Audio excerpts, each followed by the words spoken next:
অবিলম্বে 50,000 শূন্য পদে প্রাথমিক শিক্ষক নিয়োগের বিজ্ঞপ্তি চেয়ে বিধানসভার সামনে বিক্ষোভ দেখালো 2022 সালের টেট উত্তীর্ণ চাকরি প্রার্থীরা। এসপ্ল্যানেড মেট্রো থেকে সোজা পুলিশি বাধা অতিক্রম করে বিধানসভার সামনে এসে অবস্থান বিক্ষোভ দেখান তারা।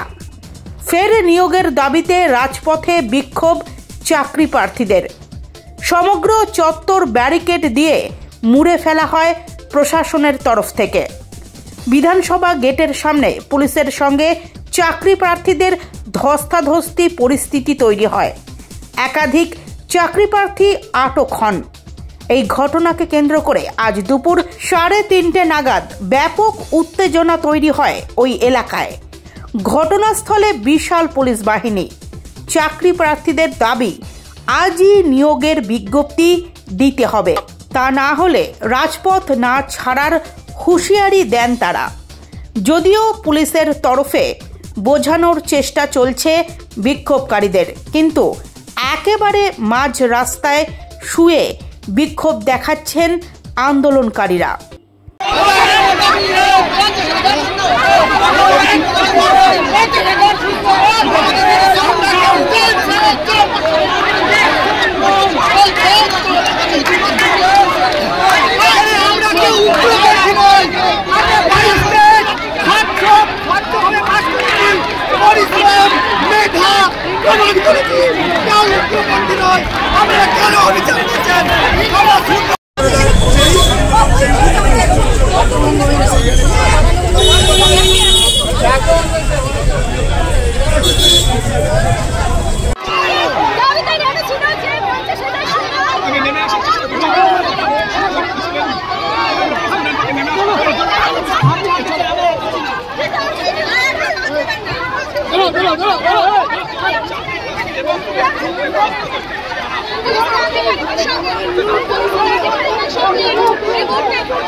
ফোনটা পেয়েছো